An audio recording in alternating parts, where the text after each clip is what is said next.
So my name is Saleemul Huq. I'm director of the International Center for Climate Change and Development in Bangladesh. And in the UNFCCC process, I'm an advisor to the group of least developed countries who are the poorest countries in the world, about 50 of them in mostly sub-Saharan Africa and some in Asia.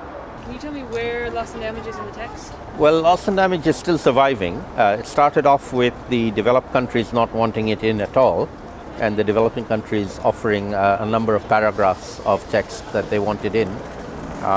As of yesterday, we have a couple of paragraphs in there. We don't have it as a separate issue, which we had wanted it to be, but nevertheless, there are some paragraphs acknowledging loss and damage. But it's still not resolved because the US in particular wants us to put in language that says that we will never use or we will never claim liability and compensation, which we haven't claimed, but they say, well, you have to promise not just now, but never to do it. And so we're still fighting that, see what happens. This is going to go to the highest political levels today, hopefully, and then get resolved by tomorrow, we hope.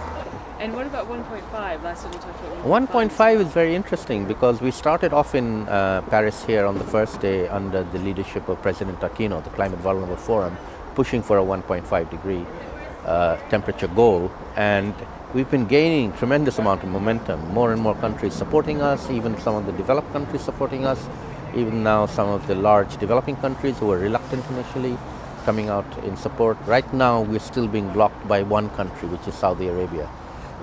And we'll see whether they win or we win. Wow, God, this is going to be a lot going on today. Absolutely.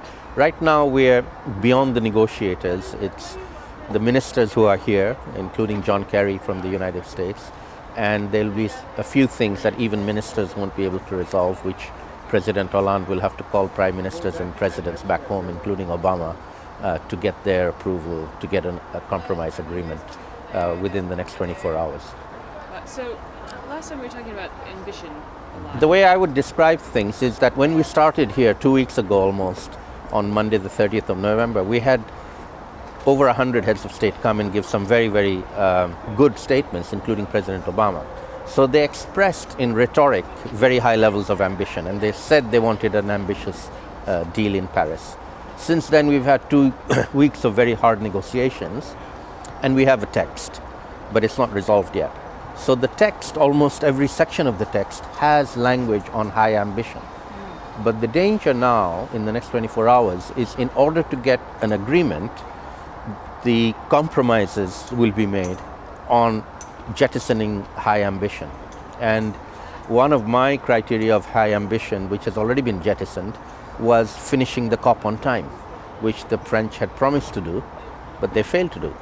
And so we're now going into overtime on the negotiations, and I hope that doesn't happen to the rest of the high ambition language in the text. But we'll have to judge that when we see what comes out. We know what's going in. The language is all there as options. We see which options now get dropped. Are they the high ambition options or the low ambition options? Wow, so we're really at that moment. Crunch time now. And as I said, heads of state are going to have to make some of these decisions. They're not going to be even ministerial level decisions. And can you talk a little bit about what needs to come after Paris? So if some of that high ambition is jettisoned, sure. What happens So next? Paris, the way the architecture of the Paris Agreement is being done, it is a new agreement. It'll be a new legally binding agreement that will set the framework for the future. And the future is about ratcheting up ambition, because we know we're not going to get enough ambition in Paris. We've got good promises, but they're nowhere near enough in terms of actions. And so we need a mechanism that ratchets it up. We're looking at a 2018 new evaluation or reintroduction of the climate plans or evaluations of them, and then a 2020 onwards new phase of activities, and then every few years we ratchet up.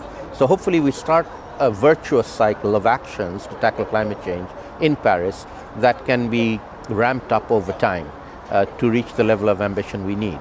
So even if we set a long-term goal here, we aren't doing enough to reach that goal, and we have to put in place mechanisms that enable us to increase ambition over time and actions over time, not just words over time, to reach that highly ambitious goal which we hope we'll set in Paris.